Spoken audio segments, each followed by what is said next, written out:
할렐루야. 네, 감사합니다. 지난주에는 하나님을 경외하는 사람이란 제목으로 로마 제국의 백부장이었던 고넬료란 사람을 소개해 드렸습니다. 오늘은 하나님이 기뻐하는 사람, 하나님이 기억하는 사람이란 제목으로 은혜를 나누도록 하겠습니다. 고넬료란 사람은 이방인이고 또 피정복 국가에 와서 경비를 담당하는 제국을 위해서 일하는 사람이었고, 또 유대교 신자는 아니었지만 온 가족과 더불어서 여호와 신앙을 가진 경건한 사람이었다고 성경은 이야기합니다. 그뿐만 아니라 구제에 힘쓰고 또 돌보는 일들을 통해서 유대인들로부터 존경과 칭찬을 받는 사람이었음을 성경을 통하여 우리에게 알려주고 있죠. 또 무엇보다도 항상 기도하는 사람이었다. 기도를 게을리 하지 않는 기도의 사람이었다고 우리에게 전해주고 있습니다. 원래 로마인들은, 지난주에도 조금 얘기했지만, 로마인들이 믿는 신들이 있어요. 기록에 의하면은 최고의 신인 유피테르, 이걸 영어식으로 얘기하면 주피터, 잘 아시죠? 최고의 신이죠. 그 이전 세대였던 그리스 때는 제우스 신이었습니다. 이 신을 필두로 해서 무려 3만이나 되는 신들이 존재했다는 거예요. 기록상으로 3만이나 되는 신들. 그러다 보니까 이곳저곳에 얼마나 많은 신전들이 있었겠어요. 하다못해 만신전도 있었고, 또 사도 바울도 아테나에 갔을 때 무슨 신전에도 봤어요? 알지 못하는 신에게 드리는 제사도 있었단 말이에요. 3만이나 되는 그 수많은 신들, 또 혹시라도 거기에 빠뜨려서 섭섭해 할까봐 알지 못하는 신에게까지 신전을 만들어 놓고 제물을 바치는 일들이 이들에게 있었다는 것이죠. 거기다가 또 한 가지, 이제는 황제까지도 신의 반열에 올려놓은 거예요. 황제도 신의 아들이다. 그러니까 신이라고까지 추앙해서 초대교회 시절 점점 더 황제 숭배 사상이 짙어가고 있었을 때였습니다. 그러니까 이 황제 숭배 사상은 국교와 마찬가지예요. 그러다 보니 이 로마 군인, 로마 사람인 고넬료가 그 모든 수많은 신들을 버리고 여호와 하나님만을 섬긴다는 것은 보통 일이 아니었고 보통 담대한 일이 아니었습니다. 물론 초창기에는 여기 이 땅에 와보니까 알지 못하는 신이 있었어. 내가 섬기는 수많은 신들 외에 여기도 내가 알지 못했던, 만나지 못했던 신이 계시는구나 하고 처음에는 그 여호와 하나님을 그렇게 여러 신들의 하나로 받아들였을 것입니다. 그런데 갈수록 그 신의 이름을 부르며 점점 더 하나님께 다가가게 된 거예요. 이분이 참된 신이라는 확신이 그의 마음속에 있었던 것입니다. 그래서 그는 가정적으로 또 외형적으로는 하나님을 향한 종교적인 열심과 선행을 하면서 칭찬받는 사람이었지만 아직은 예수 그리스도의 이름을 들어보지 못했고 아직은 구원자의 자리에 서지 못했음을 알 수 있습니다. 그것이 그에게 늘 아쉬움으로 남아 있었죠. 하나님께서는 하나님의 시간이 되었습니다. 이제 그와 그의 온 가족을 구원하시기로 작정하시고 당신의 이방인 선교의 도구로 삼으시고자 그를 택하셨습니다. 따라합니다. 기도가 상달된 사람. 3절 보니까 하루는 제9시쯤 되어 환상 중에 밝히 봄에 하나님의 사자가 들어와 이르되 고넬료야 하니. 아멘. 경건한 유대인들은 하루에 보통 3번을 늘 기도합니다. 언제냐면 제3시, 6시, 9시. 현대 시간으로 얘기하면 여기다가 6을 플러스하면 돼요. 아침 9시, 그 다음에 정오, 오후 3시 3번 기도를 합니다. 이것이 경건한 유대인들이 늘 드리는 기도인 거예요.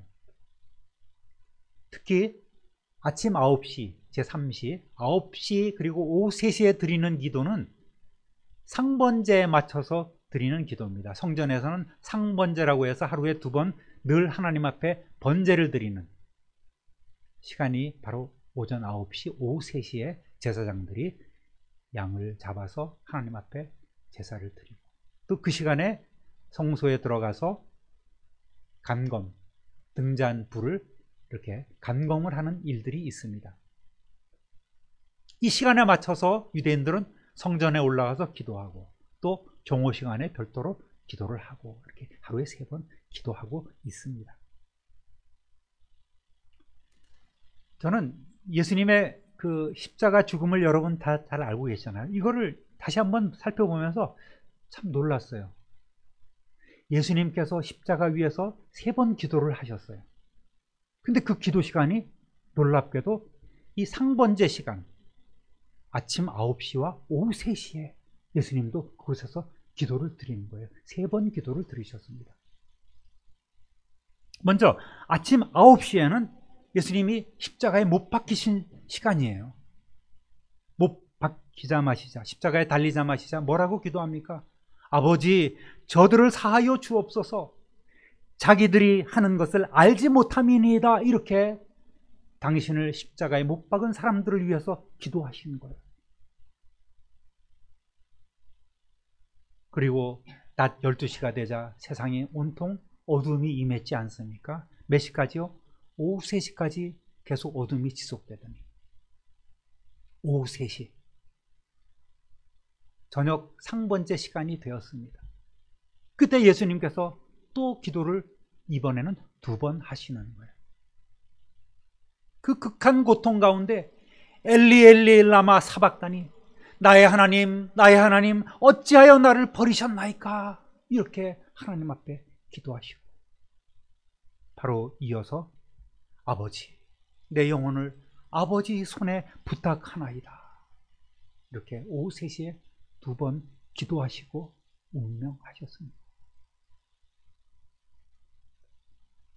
저는 이 말씀을 이렇게 대하면서 이게 우연이 아니라 어쩌면 예수님의 죽음조차도 필연적으로, 예수님이 십자가 위에서 드리는 그 기도조차도 필연적으로 하나님 앞에 번제를 드리는 그 시간에 드리도록 하나님께서 이끄시지 않았을까, 이렇게 생각을 해봅니다. 여러분, 오순절 성령께서 강림한 그 시간도 제3시, 즉 아침 9시에 이들이 다락방에 모여 기도에 힘쓸 때에 성령께서 임하신 것입니다. 성도 여러분, 이런 것을 보면 우리가 하루 중에 언제라도 기도할 수 있지만 하나님과 시간을 정해놓고 기도하는 것이 정말 중요한 것임을 알 수 있습니다. 보통 새벽 기도하고 저녁 때 자기 전에 2번 기도하죠. 하루에 2번만이라도 꼭 기도하는 저와 여러분 되시기를 주님의 이름으로 부탁드립니다. 아닌데요 목사님, 저는 하루에 3번 기도합니다. 언제? 식사 때. 그거는 제외하는 거예요. 식사 때 제가 기도하는 거 가끔 말씀드립니다만은 어떻게 기도해요? 하고 이렇게 그 시간에 무슨 기도를 했는지 몰라. 얼마나 많은 그 축약된 기도가 거기에 담겨 있는지 모르는데 2, 3초 사이에 하나님 아버지 감사합니다 하고 먹는 건지, 또 기도 시간도 좀 길어야 되지 않겠어요? 식사 기도도.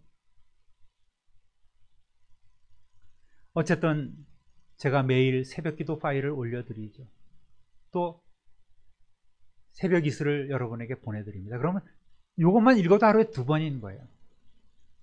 아침에 일어나서 출근하기 전에 새벽 기도 파일 한번 다 들으시고 20분 동안 찬송하시고 10분 동안 기도하시고 5분도 좋고, 또 저녁 때 그날 못 읽은 이 카톡 새벽 이슬 다 읽으면서 묵상하고 기도하고 잠자리에 들고, 그렇게 하시는 분들이 여러분 계신 줄 저는 믿습니다. 아멘.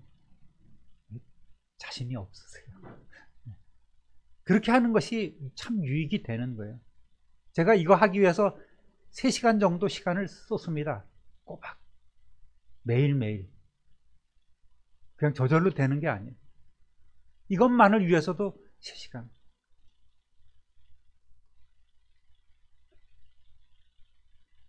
또 낮 시간에 조용한 시간 여기 비어 있죠. 제가 일주일에 한 번 정도 와서 기도해 달라고 부탁을 드립니다만 매일 오셔서 또 새벽기도 파일 열어놓고 찬송하고 기도하고 또 개인 기도하고 돌아가시는 분들이 몇 분 계십니다.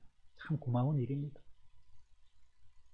여러분, 하나님과 정한 그 시간에 날마다 기도하시고 하나님 부어주시는 그 은혜를 받고 누리는 저와 여러분 되시기를 다시 한번 우리 주님의 이름으로 축원합니다. 고넬료 역시 이 유대인들의 관습에 따라서 항상 이 시간에 기도했고 제9시 즉 오후 3시에 하나님께서 보내신 천사를 만나는 놀라운 그 환상을 체험하게 된 거예요. 천사가 고넬료가 기도하는 방에 싹 들어와서 고넬료야 하고 이렇게 불렀습니다. 고넬료가 기도하던 중에 천사를 만나는 이 환상은 이게 꿈인가 생신가 비몽사몽간에 이루어진 일이 아니라 매우 분명하고 똑똑하게 두 눈으로 본 것입니다. 4절 보니까 고넬료가 주목하여 보고 이르되 두려워 이르되 주여 무슨 일이니까? 천사가 이르되 네 기도와 구제가 하나님 앞에 상달되어 기억하신 바가 되었으니. 아멘. 저는 이 말씀을 읽고요 고넬료 아저씨에게 질투심을 느꼈어요. 또 하나님께 서운한 마음이 딱 드는 거예요. 왜 그랬을까요? 이 고넬료 아저씨가 어떻게 기도했으면 또 무슨 기도를 했기에 그의 기도가 하나님께 상달되었고 하나님께서 들어주셨고 기억하시고 천사까지 보내셨을까? 그 기도의 내용과 방법이 궁금한 거예요. 여러분도 궁금하시죠? 궁금하시면 계속해서 잘 들어주시기 바랍니다. 물론 우리는 어떤 기도를 어떻게 기도해야지만 응답받는다는 것쯤은 다 여러분 알고 계십니다. 예수 믿으면서 들어온 것이 기도 응답 받는 방법이고 기도 응답 받는 비결이고 어떻게 기도해야지 하나님께서 들어주시고 어떻게 기도해야지 하나님 마음에 합한 기도다. 이건 다 잘 알고 줄줄줄 꿰고 계십니다. 그런데 저도 누구보다 많은 기도 응답의 소유자라고 저는 자부하고 있어요. 그럼에도 불구하고 하나님께서 천사까지 보낼 정도는 아니었단 말이에요. 그러니까 질투심이 나고 하나님께 서운한 마음이 딱 들더란 말입니다. 제가 기도를 하는데 진도야 네 기도와 구제가 하나님 앞에 상달되어 기억하신 바가 되었느니라. 뭐 천사까지는 안 보내도 음성으로라도 들렸으면 참 좋을 것 같아요. 그건 소원이 없겠어요. 이러면 얼마나 좋게요, 여러분. 어떤 분은 그의 삶이 너무나 평탄해서 기도거리가 없다고 하는 말을 들었어요. 뭐 기도할 게 뭐 있어? 다 잘 돼. 그냥 평안하고 그냥 이렇게 형통해. 이런 사람의 태도는 어떠한 태도예요? 감사할 줄 모르고 또 사명을 모르는 위험한 태도라는 거예요. 그러니까 나 기도할 게 없어. 그런 분들은 특별히 조심하셔야 됩니다.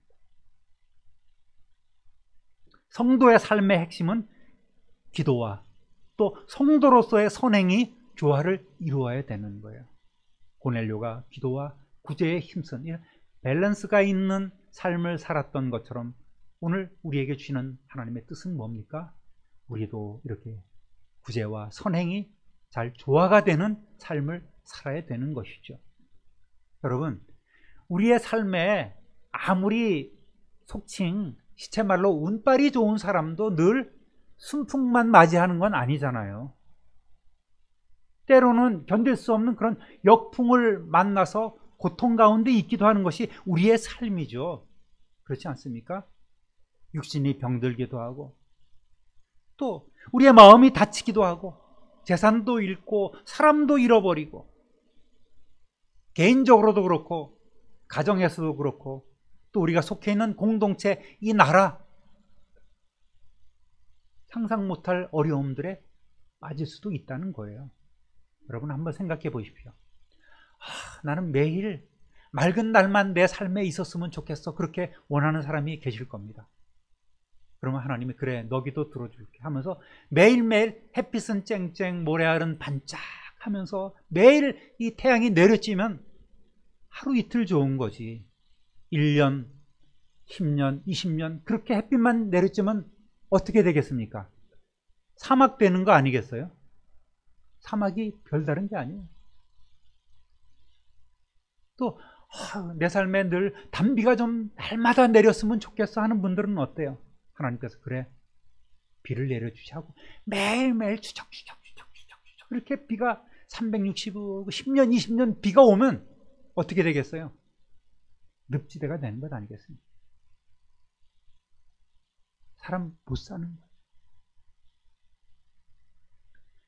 왜 바다에 거센 태풍이 불고 폭풍우가 밀어닥쳐서 바다를 뒤집어 놓겠습니까?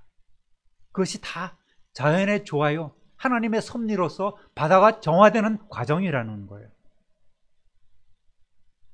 그러니까 우리가 한 면만 보면 될 수 없어요. 하나님의 뜻을 한 면만 보고서는 우리가 깨달을 수 없단 말입니다. 여러분, 어느 목사님이 우리 성도는 기도의 통장이 있다고 말씀하셨어요. 제가 참 인상 깊게 그 얘기를 들었습니다. 물질의 통장, 선행의 통장은 제가 들어봤는데 기도의 통장이란 말은 좀 생소했어요. 그래서 참 은혜가 됐습니다. 우리가 평소에 믿음의 기도를 하나님 앞에 늘 기도로 드림으로 하늘에 기도의 통장의 잔고가 많이 생기면, 많이 늘려놓으면 피할 수 없는 어려운 순간 우리는 그 기도의 통장의 잔고를 꺼내서 기도 응답 받을 수 있다는 얘기예요. 부모의 기도는 헛되지 않습니다. 그 얘기가 참 맞는 것 같아요. 자식에게 반드시 이루어지는 것이 바로 간절한 부모의 기도 아니겠습니까? 저 역시 부모님과 주위 어르신들의 기도의 덕을 너무나 많이 받았습니다. 저도 그 받은 은혜가 있기 때문에, 사랑이 있기 때문에 저도 우리 자녀들에게 또 성도님들에게 계속해서 그들을 위한 기도를 게을리하지 않고 있습니다. 하나님께서 기도하라고 자꾸만 신호를 주는데도 불구하고 기도하지 않는다면 그는 불신자와 같은 사람인 거예요. 어떤 분은 그래요. 될 것 같으면 벌써 됐지, 기도한다고 되겠어? 이 상황에? 물론 그런 경우도 있을 거예요. 왜? 모든 기도를 하나님께서 들어주시지는 않거든요. 그럼에도 불구하고 기도해도 간절함 없이 또 형식적으로 기도한다면 하나님께 상달조차 되지도 않는 기도도 있어요. 그렇다고 해서 기도를 하지 않는다면 그는 믿지 않는 사람이랑 뭐가 다르겠어요? 완악한 사람과 뭐가 다르겠습니까? 사랑하는 성도 여러분, 여러분의 기도 통장의 잔고를 확인해 보시기를 주님의 이름으로 부탁드립니다. 생소합니까? 그리고 어려울 때마다 어떤 분은 그래요. 하나님 살려주세요. 이번 일만 넘기면 제가 하나님 앞에 충성하고 봉사하겠습니다 하면서 마이너스 대출 통장을 써. 평소에 기도를 안 했는데 어려움은 닥치고 나니까 기도를 하게 되는 거예요. 이거는 저는 그러다 보니까 요거 마이너스 통장을 쓰는구나. 그리고 그 어려운 시간이 지나면 하나님 앞에 뱉자라 식으로 다 잊어버리고 그 마이너스 통장을 채워놓지 않는 사람들이 있다는 거예요. 여러분, 마이너스 통장을 채우는 방법이 뭔지 아십니까? 중보기도예요. 우리를 위한 기도보다도 내 이웃을 위한 기도를 우리가 열심히 함으로써 그 기도 통장이 점점 더 잔고가 많아지고 풍성하게 되는 거예요. 그리고 이웃을 돕는 거예요. 하나님 나라 위에 열심히 충성하고 헌신하는 거예요. 기도와 이렇게 선행이 딱 밸런스가 이루어지는 것이 바로 우리의 통장을 풍성케 하는 거란 말입니다. 여러분, 이렇게 중보기도와 감사로 갚지 않는 깡통 통장의 소유자가 되지 마시고 더 하나님께 제대로 상달되는 기도를 차곡차곡 쌓아가시는 저와 여러분 되시기를 우리 주님의 이름으로 축원합니다. 할렐루야. 따라합니다. 구제가 상달된 사람.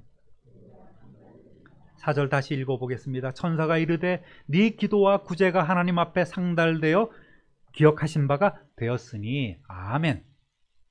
방금 기도 통장이라고 말씀드렸는데요, 성경은 확실하게 하늘은행에 쌓아두는 구제 통장도 있음을 알려주고 있습니다. 잠언 11장 24절 25절 함께 읽어볼까요?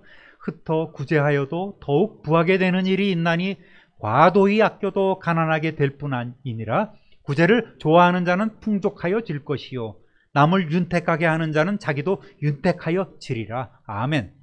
또 마태복음 6장 19절 20절 너희를 위하여 보물을 땅에 쌓아두지 말라. 거기는 좀과 동록이 해하며 도둑이 구멍을 뚫고 도둑질하느니라. 오직 너희를 위하여 보물을 하늘에 쌓아두라. 거기는 좀이나 동록이 해하지 못하며 도둑이 구멍을 뚫지도 못하고 도둑질도 못하느니라. 아멘. 은행에 가면 많은 사람들이 창구 앞에서 번호표를 뽑고 자기의 순서를 기다립니다. 그런데 옆에는 또 특별한 공간이 있어요. 무슨 방이 있어요? 무슨 방이에요? VIP실이 있는 거예요. VIP. 거기는 누가 이용할 수 있어요? 여기는 들어가기만 하면 일이 일사천리로 착착 이루어지고 내가 아무것도 하지 않아도 다 돼. 도장까지 찍어줘요. 직원들이.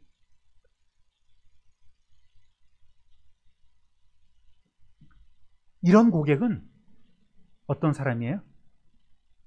통장에 잔고가 많은 사람. 은행장이 이름까지 기억하고 있어요.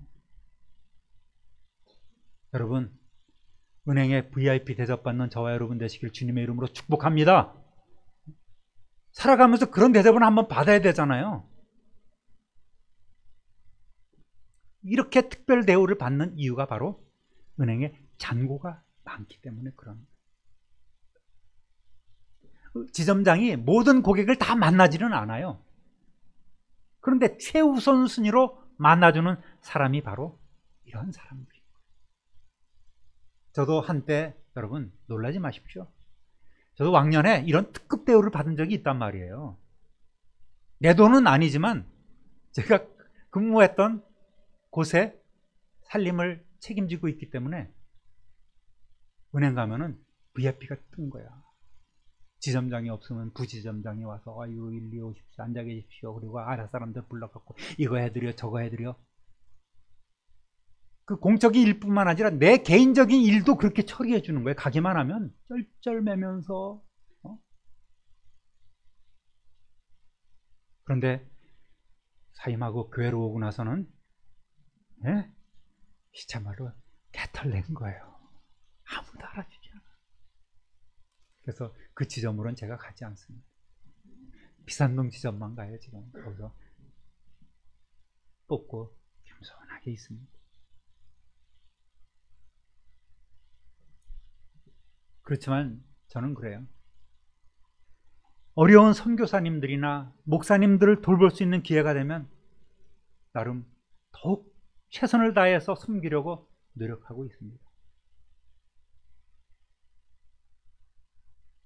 그래서 어떤 때는 그래요. 우리 교회에서 후원하는 선교사님 오시면 그 가장님한테 가장님, 집사님, 권사님 식사 한번 대접해 주세요. 이렇게 부탁하기도 하고. 제가 최소한 한번 우리 선교사님 오시면 개인적으로 20만 원은 드리려고 노력을 하거든요. 근데 어떤 때는 10만 원도 없어. 그러면 또 전화 드려갖고 10만 원만 보태주세요 해갖고 그러면 또 기꺼이 또 이렇게 거절하는 분이 한 분도 안 계세요.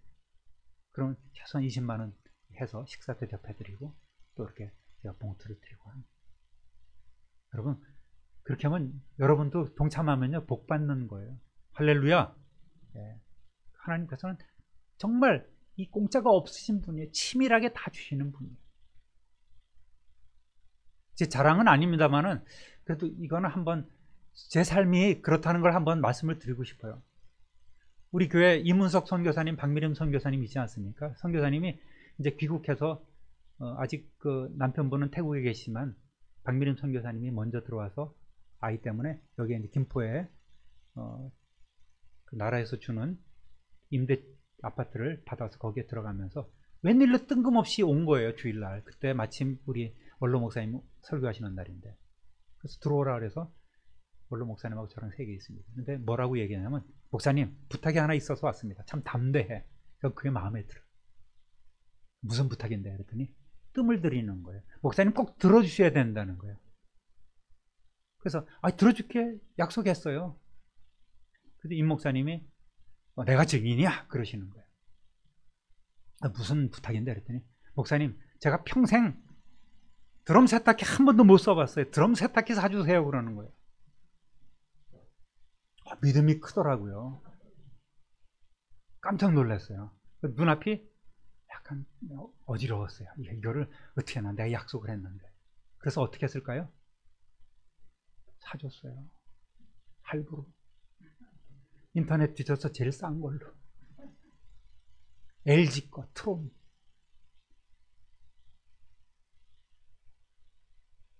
그 눈물을 제가 알거든요. 선교사의 삶이 얼마나 참 팍팍한지 제가 또 직접 보고 갔지 않습니까? 안 들어줄 수가 없는 거예요. 그래서 신방을 갔죠. 목사님, 드럼 세탁기 이거예요. 굉장히 기뻐하고 감사하고 있더라고요. 저는 많지는 않지만 그래도 이웃을 위한 최소한의 이러한 일들은 해야 되겠다고 마음을 먹고 있어요. 우리 아버지가 그렇게 살렸어요. 가끔 말씀을 드립니다만은 제가 고등학교 갈 돈이 없었잖아요. 그 나라에서 3년 동안 이 국방부에서 돈을 대죠. 육군 장학생이라는 이름으로. 근데 그때 당시 따져보면 50 몇만 원밖에 안 되는 돈이에요. 그것 때문에 군대 생활을 제가 3년 동안 더 해야 되는 거예요. 그러니까 그 정도로 가난했는데 우리 아버지는 그런 거 잘 몰라. 돈만 생기면 토큰 이렇게 그때 당시 받고 갔고, 가난한 신학생들, 전도사님들 보면은 한 움큼씩 교통비 하라고 이렇게 주시는. 나 좀 주지. 불만이 있었을 때도 있었지만 그러한 것들이 쌓여서 제가 복을 받고, 그러한 부모님의 기도가 있었기 때문에, 또 구제가 있었기 때문에 제가 오늘 이렇게나마 하나님 앞에 부끄러움 없이 살 수 있다는 거. 여러분, 지금까지 우리 성도님들이 이웃을 잘 섬겨 오셨듯이 앞으로도 더욱더 구제까지도 힘쓰므로 구제통장 잔고가 풍성하게 늘어가는 삶을 살아가시기를 우리 주님의 이름으로 부탁드립니다.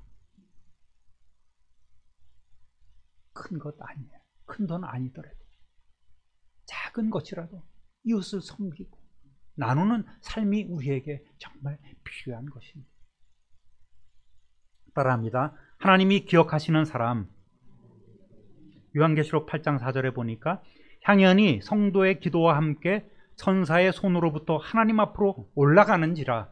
할렐루야.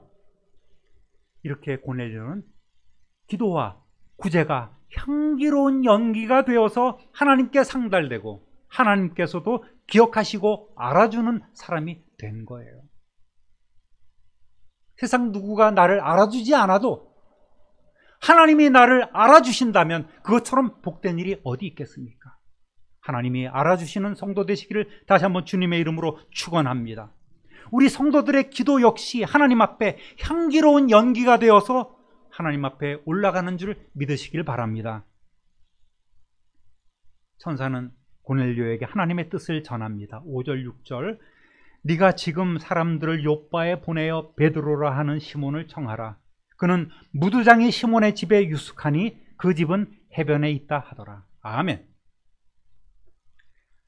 하나님 앞에 고넬료는 열심을 내어 늘 기도하고 또 이웃을 돌보는 구제에 힘썼지만 아직까지는 예수 그리스도의 복음을 받아들이지 못한 상태였습니다. 기도하고 선행에 힘쓰고 있음에도 그는 마음속에 늘 진리에 대한 갈급함이 있었던 거예요. 기도해도 내가 지금 제대로 된 기도를 하고 있을까? 있는 것인가? 답답했고 또 이웃을 돌보고 섬기며 구제에 힘썼어도 이것으로 내가 하나님의 일을 제대로 하고 있는 것일까? 마음이 시원치 못했던 것입니다. 구제는 표면적으로는 드러나고 유대인들은 과시하면서 하기를 좋아했지만 이것이 제대로 되는 구제일까라는 의문을 늘 갖고 있었던 거예요. 여러분, 우리의 마음속에서도 그러한 마음이 있지 않겠습니까? 내가 하나님 앞에 기도하는데 하나님께서 과연 이 기도를 듣고 계실까? 하나님 전에 상달되는 기도일까라는 그러한 의문이 마음속에 있을 때도 있습니다.